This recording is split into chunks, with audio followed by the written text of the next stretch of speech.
Baik, terima kasih Pak Nardo. Mari kita berdoa. Bapa di dalam surga, terima kasih buat hari yang baru, hari yang Kau berikan kami. Sebentar kami Tuhan mau mendengarkan firman-Mu, jadikan hati kami menjadi hati tanah yang subur, agar ketika firman-Mu Tuhan diperdengarkan, firman-Mu bertumbuh, berbuah hingga 100 kali lipat. Yang menyampaikan firman-Mu, yang membaca bahkan kami semua Tuhan, yang ada di dalam komunitas ini Tuhan berkati, Tuhan sertai. Yang menonton baik di Zoom ataupun Tuhan yang menyaksikan mengikuti di YouTube, Tuhan jamah kami saat ini. Terima kasih biarlah Allah belas kasihan-Mu, yaitu Engkau sendiri, Sang Cinta itu memenuhi hati dan pikiran kami. Di dalam nama Yesus Tuhan Juru Selamat kami siap mendengarkan kebenaran firman-Mu Bapa, haleluya. Amin. Terima kasih Pak Enardo. Amin. Terima kasih Pak Sanggam. Silakan Ibu Nerliana dan Pak Ali Mulyo membaca secara berkelanjutan. Baik, terima kasih Pak Enardo. Pembacaan firman Tuhan hari ini dari 1 Samuel 12 ayat 1 sampai 25. Demikian firman Tuhan. Berkatalah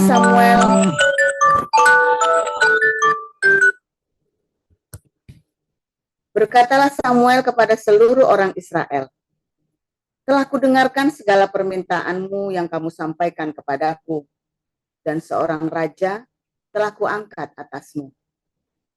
Maka sekarang raja itulah yang menjadi pemimpinmu. Tetapi aku ini telah menjadi tua dan beruban, dan bukankah anak-anakku laki-laki ada di antara kamu? Akulah yang menjadi pemimpinmu dari sejak mudaku sampai hari ini. Di sini aku berdiri. Berikanlah kesaksian menentang aku di hadapan Tuhan dan di hadapan orang yang diurapinya. Lembu siapakah yang telah kuambil? Keledai siapakah yang telah kuambil? Siapakah yang telah kuperas? Siapakah yang telah kuperlakukan dengan kekerasan? Dari tangan siapakah telah kuterima sogok, sehingga aku harus tutup mata? Aku akan mengembalikannya kepadamu. Jawab mereka, engkau tidak memeras kami, lakukan kami dengan kekerasan, dan engkau tidak menerima apa-apa dari tangan siapapun. Lalu berkatalah ia kepada mereka, Tuhan menjadi saksi kepada kamu, dan orang yang diurapinya pun menjadi saksi pada hari ini, bahwa kamu tidak mendapat apa-apa dalam tanganku. Jawab mereka, dia menjadi saksi. Lalu berkatalah Samuel kepada bangsa itu, Tuhanlah saksi yang mengangkat Musa dan Harun dan yang menuntun nenek moyangmu keluar dari tanah Mesir. Maka sebab itu, berdirilah supaya aku bersama-sama dengan kamu berhakim di hadapan Tuhan mengenai segala perbuatan keselamatan Tuhan yang telah dikerjakannya kepadamu dan kepada nenek moyangmu. Ketika Yakub datang ke Mesir dan nenek moyangmu berseru-seru kepada Tuhan, maka Tuhan mengutus Musa dan Harun yang membawa nenek moyangmu keluar dari Mesir dan membiarkan mereka diam di tempat ini. Tetapi mereka melupakan Tuhan Allah mereka, dan ia menyerahkan mereka ke dalam tangan Sisera, panglima tentara di Hazor, dan ke dalam tangan orang Filistin dan Raja Moab yang berperang melawan mereka.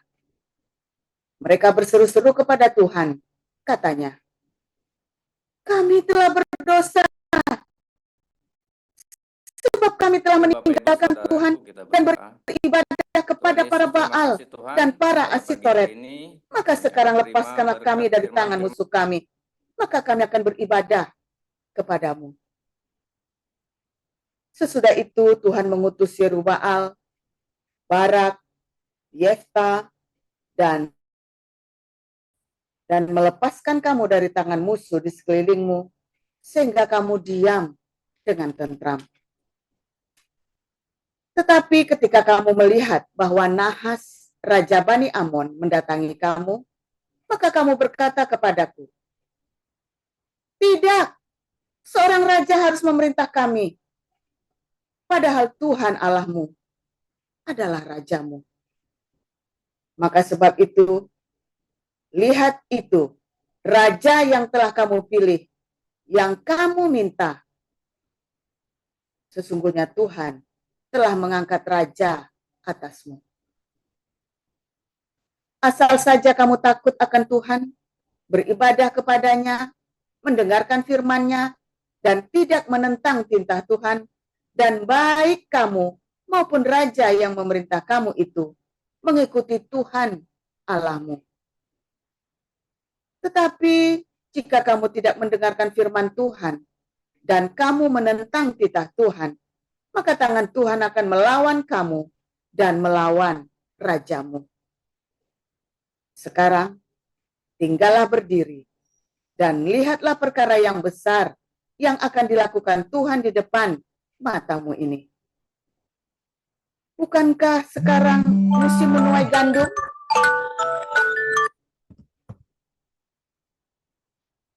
Aku akan berseru kepada Tuhan supaya Ia memberikan guruh dan hujan.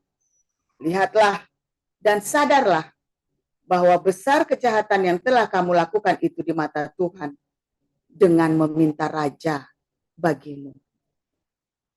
Lalu berserulah Samuel kepada Tuhan. Maka Tuhan memberikan pada hari itu guruh dan hujan, sehingga sangat takutlah seluruh bangsa itu kepada Tuhan dan kepada Samuel. Berkatalah seluruh bangsa itu kepada Samuel, berdoalah untuk hamba-hambamu ini kepada Tuhan Allahmu, supaya jangan kami mati. Sebab dengan meminta raja bagi kami menambah dosa kami dengan kejahatan ini. Dan berkatalah Samuel kepada bangsa itu, jangan takut. Memang kamu telah melakukan segala kejahatan ini. Tetapi janganlah berhenti mengikuti Tuhan. Melainkan beribadahlah kepada Tuhan dengan segenap hatimu. Janganlah menyimpang untuk mengejar dewa-dewa kesia-siaan yang tidak berguna dan tidak dapat menolong, karena semuanya itu adalah kesia-siaan belaka. Sebab Tuhan tidak membuang umat-Nya, sebab namanya yang besar. Bukankah Tuhan telah berkenan untuk membuat kamu menjadi umat-Nya? Mengenai aku, jauhlah daripadaku untuk berdosa kepada Tuhan dengan berhenti mendoakan kamu. Aku akan mengajarkan kepadamu jalan yang baik dan lurus. Hanya takutlah akan Tuhan dan setialah beribadah kepadanya dengan segenap hatimu. Sebab ketahuilah betapa besarnya hal-hal yang dilakukannya di antara kamu. Tetapi jika kamu terus berbuat jahat, maka kamu akan dilenyapkan, baik kamu maupun rajamu itu. Demikian.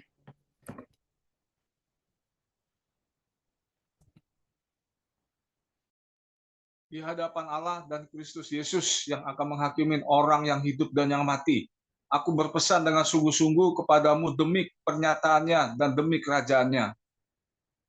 Beritakanlah firman, siap sedialah, baik atau tidak baik waktunya.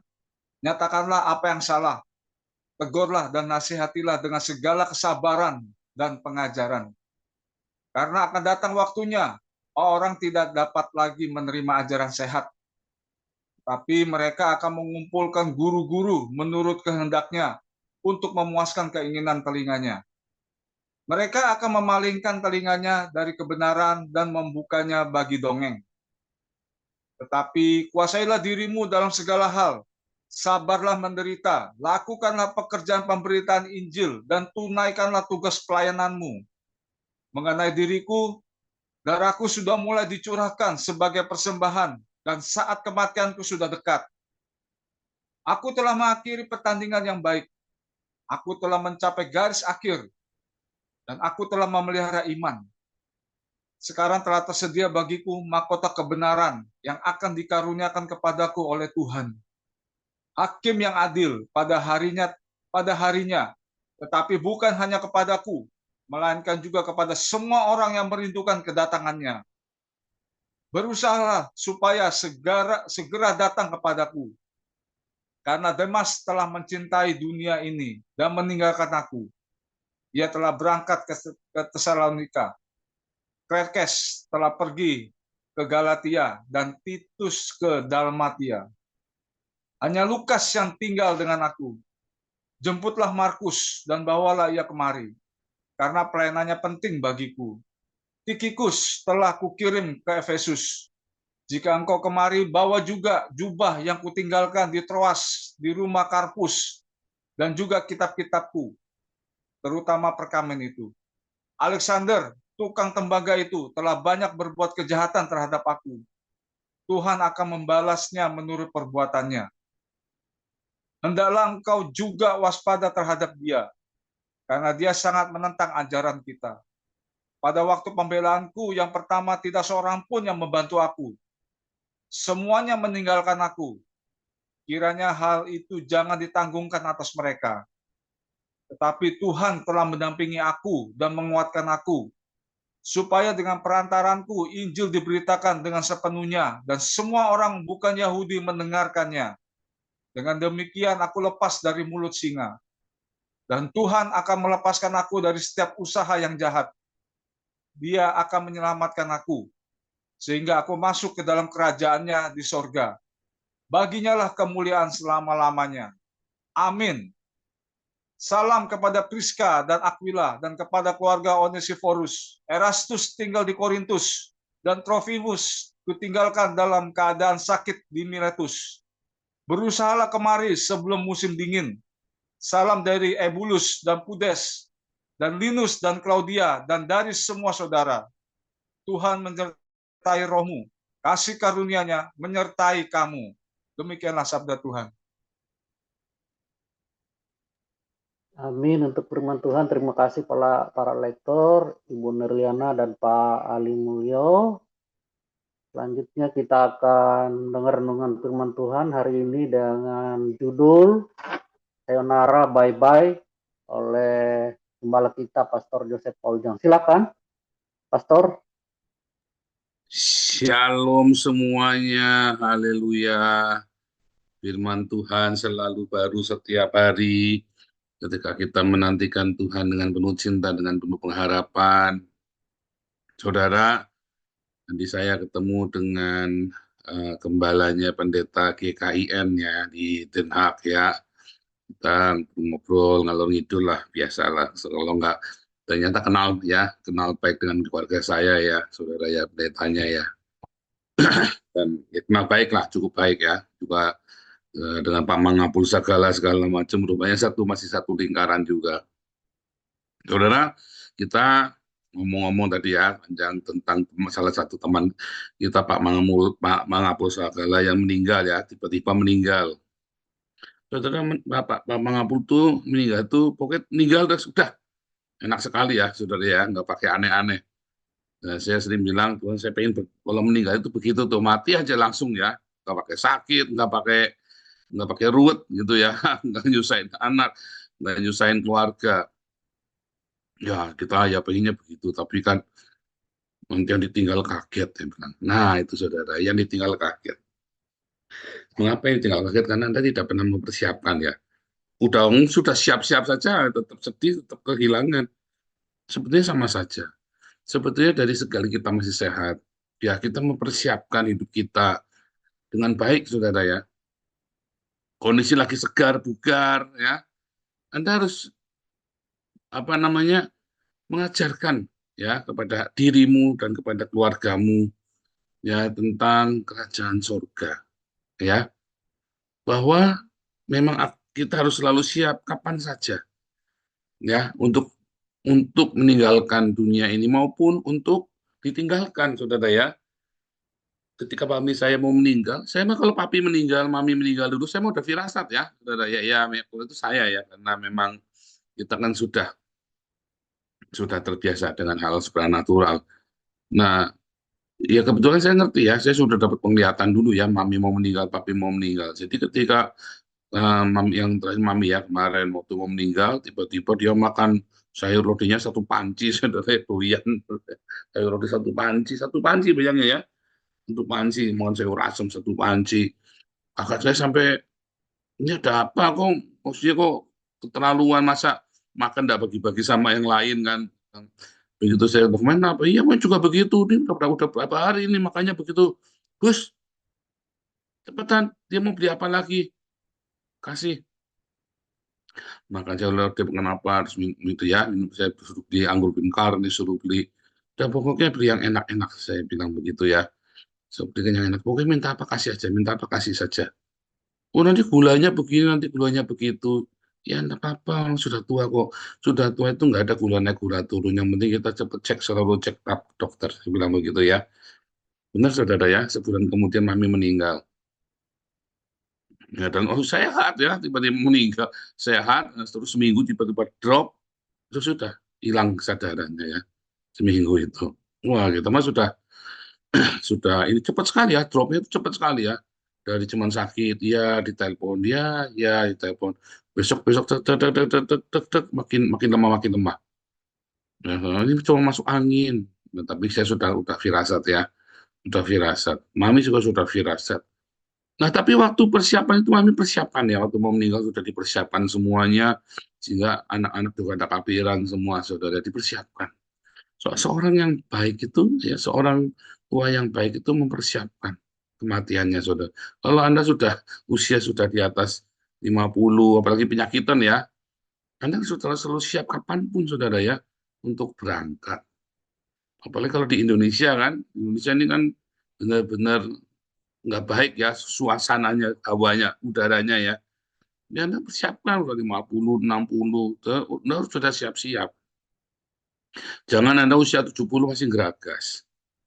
70 tuh masih pengen kawin lagi. 70 masih pengen ngapain ini, pengen ngono. Dipersiapkan hatimu, saudara ya. Apalagi kalau udah pokoknya di usia 50 tahun ini kan sudah setengah dari hidupmu kan, setengah abad itu kan. Anda sudah mulai siap-siapkan semuanya dengan baik, saudara ya. Rapi-rapikan. Ambisi-ambisi mulai dikurangin. Ya ambisi ya.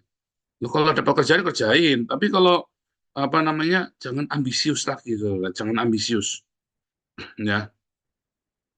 Sehingga menimbulkan luka hati di hati keluargamu. Kalau sudah 60 lebih hati-hati lagi saudara ya.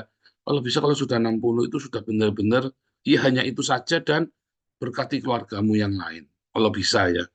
Dan kalau Anda yang sedang masih dalam kekurangan dalam usia 60 ya saudara, ya pokoknya jangan macam-macam ya.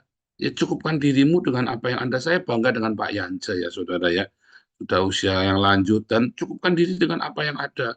Menurut pengakuannya Pak Yanja dulu nakal di masa mudanya ya. Dan sekarang di masa tuanya apapun yang sudah dicapai oleh Pak Yanja ya sudah. Pak Yanja terus tiap hari ya saya lihat aktif ya di doa pagi, ikut pelayanan kita ya, ikut kalau diajak besok langsung berangkat. Tinggal menikmati bagaimana bisa hidupnya bisa berguna bagi sesama. Ya kan? Ya sudah apa yang sudah terjadi sudah. Apa yang sudah lewat ya sudah. Pak Yanja saya lihat ya orangnya positif sekali. Saya senang. Dan ya ikut kelas-kelas kita ya saudara si Pak Yance ini ya ikut kelas-kelas kita ikut semua ini ya dinikmati saudara ya dipersiapkan semuanya segala hidup kita itu dipersiapkan loh kita yang masih muda misalnya ini di bawah 50 ya tetap jangan jangan ini jangan jumawa dipikir Tuhan nggak bisa panggil kita kapan saja oh saya tulingannya tuli Pak oh, dipanggil nggak mau dengar Pak aduh jangan gitu ya. Nah, kayak usia sudah 80 tahun dipanggil Tuhan, enggak pulang-pulang. Soalnya ya Pak, saya dipanggil bandel Pak, enggak mau pulang. Ini Pak Hawi dipanggil Tuhan enggak mau pulang-pulang tuh. Udah berapa kali tuh dipanggil Tuhan itu Pak Hawi itu. Enggak pulang-pulang bandel. Enggak katanya enggak dengar, Pak. Tapi dari persiapan semuanya ya, dipersiapkan hati kita. Dan terutama ya saudara ya, kalau masih punya harta, Anda punya harta, dibagi yang benar. Jangan udah mati, anaknya rebutan bunuh-bunuhan saudara. Masih hidup kamu bagi ya, dibagi dengan notaris dong. Kalau aku meninggal nanti, nah, nanti dibacakan sama notarisnya. Kalau Anda hartanya banyak, kalau hartanya banyak itu jangan sampai kamu mati belum dibagi saudara ya. Itu bisa bunuh-bunuhan anakmu nanti itu. Ya, kalau kamu masih hidup, ya, kalau hartamu cuma sedikit ya, di apa dan notarisnya mahal enggak cucu. Cuma diomongin sudah dibagi waktu kamu masih hidup. Tapi kalau hartamu banyak, sebaiknya pakai notaris. Ya, diwariskan yang benar. Nah, saudara, kita harus selalu siap kapanpun dipanggil Tuhan. Anda yang masih muda, sudah tua, pokoknya kalau Anda sudah punya kewajiban, punya tanggung jawab, ya, pokok ceritanya jelek, loh bukan jelek, kita siap semuanya. Ya, jangan sampai kamu melarang istrimu bekerja. Sehingga kalau kamu tidak punya penghasilan yang cukup, ya, kamu tidak boleh melarang istrimu kerja, saudara. Kalau kamu mati, istrimu kere nanti. Ya, jadi biarkan kalau penghasilanmu kurang, biarkan istrimu juga bekerja. Ya, bekerja sekedarnya, part time atau ya bahkan full time pun bagi tugas. Makanya peranan orang tua di rumah tangga itu penting ya, kakek nenek itu sangat penting ya. Peran kakek nenek itu sangat penting dalam rumah tangga, saudara. Karena kakek nenek ini yang membantu kita merawat anak kita daripada kasih pembantu, saudara. Daripada kamu kasih babysitter, nanti wajah anaknya kayak babysitternya. Ya kan, kecuali babysitternya di dalam Tuhan, sudah semua baik, itu pun tetap lebih baik keluarga yang merawat semua. Itu ya, saudara ya, dipersiapkan. Ketika kita hidup, ya kita sedang mempersiapkan mempelai Kristus untuk seisi rumah kita, saudara. Karena ketika dipanggil Tuhan, maka mereka sedang menjadi mempelai Kristus. Setiap anggota keluarga. Makanya saya juga persiapkan semua ya keluarga saya untuk hidup takut akan Tuhan, untuk hidup benar. Ya, kalaupun mati, maka dia akan mati dalam bahagia. Kalaupun dia hidup, dia akan hidup takut akan Tuhan dan diberkati, saudara. Jadi ketika kita masih hidup sebagai kepala keluarga, kita mempersiapkan baik hidup ataupun mati, saudara. Dalam segala keadaan kita persiapkan. Jadi bukan, nanti masih lama, kebanyakan orang tua meremehkan, saudara ya.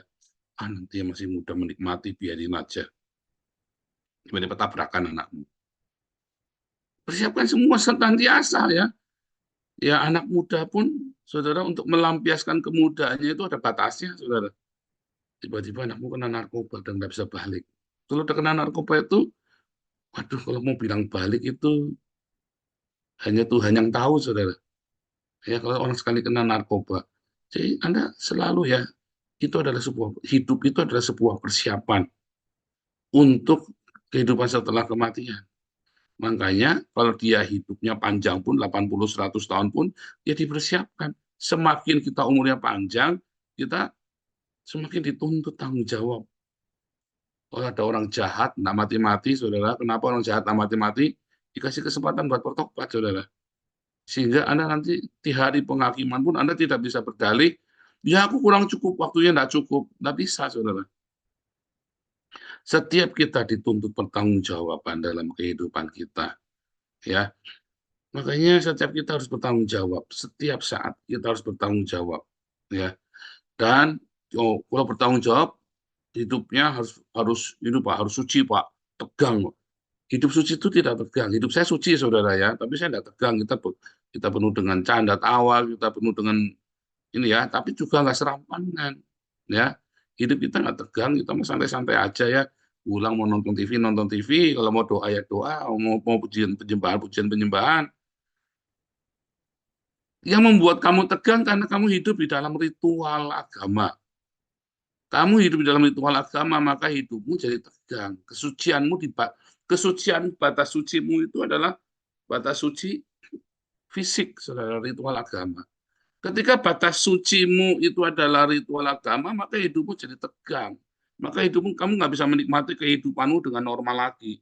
Tapi ketika batas sucimu itu, kekudusan itu dimulai dari hatimu, saudara.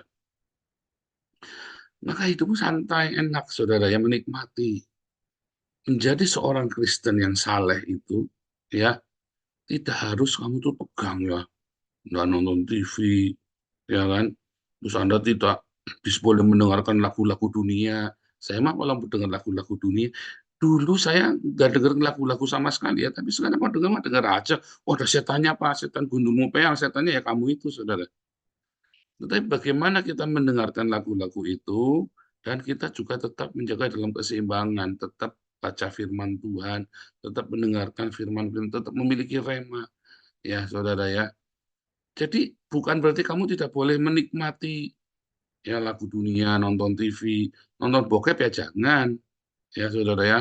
Nunggu lagu dunia Pak, sambil gede kepalanya, sambil minum ekstasi ya jangan. Anda tahu sebenarnya di dalam hatimu, oh sekali narkoba saya nggak bakal bisa lepas, jadi jangan pernah sentuh itu. Bukan masalah itu kata suci, bukan. Kalau kamu sudah kena narkoba, ya kamu sudah pernah overdosis, apalagi untuk bisa balik normal itu sulit sekali, saudara. Ya, sehingga Anda hidup di dalam perbudakan. Jadi itu bukan masalah, oh suci tidak suci, masalahnya kamu jadi hidupnya jadi nggak benar sekali kamu kena narkoba. Ya, sekali kamu kenal obat-obatan itu.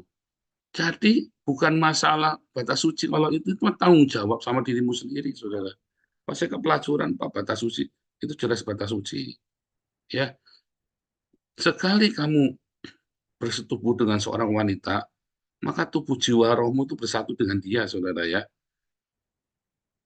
Oh, tapi kan saya tidak kenal Pak orang itu. Oh iya, saudara. Makanya kan kamu jadi tidak karuan, hidupmu jadi jadi yang aneh-aneh kan. Makanya orang-orang yang berzina itu ya akhirnya ya hidupnya jadi tidak karu-karuan, jiwanya terbagi. Dan akhirnya ya kerjanya pun jadi tidak benar. Saya mengamati ya, kalau Anda kerja tidak benar, kerjanya baik, tapi terus ada aja masalah dalam kerjaanmu ya, itu biasanya karena perzinahan, saudara. Coba kamu berhenti berzina, kamu berdoa, minta ampun. Nanti beberapa tahun ke depan tiba-tiba kerjaanmu jadi stabil. Kalau Anda yang hidupnya baik ya, Anda hidup sudah dibaptis, tapi Anda terus masih sering berzina, ya biasanya kerjaanmu yang tidak karu-karuan. Coba kamu berhenti berzina, ya pasti nanti benar sendiri. Tiba-tiba stabil hidupmu, kamu masih geragas, ya kamu tidak karu-karuan, hidupmu pasang surut naik turun. Anda yang sudah usia lanjut masih geragas perempuan, masih geragas seks ya, oh nggak cuma geragas perempuan, orang kakek nenek geragas laki-laki ya banyak, sudah nenek-nenek itu ya. Artinya memang libidonya ya Anda coba makanannya, saudara ya, makanya dikendalikan, mulai makanan sayur-sayuran saja ya, nanti hidupmu juga lebih tenang ya, seperti anteng ya. Ini kok pikir sana masih biasanya ya karena kamu sendiri masih hidupnya, hatimu masih tidak beres. Dan sebagian besar itu karena saudara keserakahan dan hawa nafsu, sehingga kamu nggak tenang pikirannya, saudara. Padahal kamu sudah bau tanah, ya kan? Aduh, benar-benar saudara ya, benar-benar ya. Jadi Anda mulai belajar, ya, belajarlah hidup di dalam kesalehan. Kesalehan itu bukan ritual agama, tapi kesalehan itu kamu sedekah yang kencang, saudara. Sekuat tenagamu sedekah berbagi, ya. Dan kamu juga belajar, ya, melepaskan pengampunan dan fokus mencari rema, ya. Baca firman Tuhan, cari remanya Tuhan. Dalam setiap hari kamu harus mendapatkan rema. Rema itulah yang akan membuat kamu hidup di dalam kekudusan. Rema yang dari surga itu. Kamu baca setiap firman Tuhan, langsung lakukan, saudara. Dengarkan firman Tuhan, langsung lakukan. Tiba-tiba hidup kamu tenggelam dalam remanya Tuhan Yesus. Oke, baca firman Tuhan, Anda mengerti apa dari firman itu, ya kamu lakukan di situ.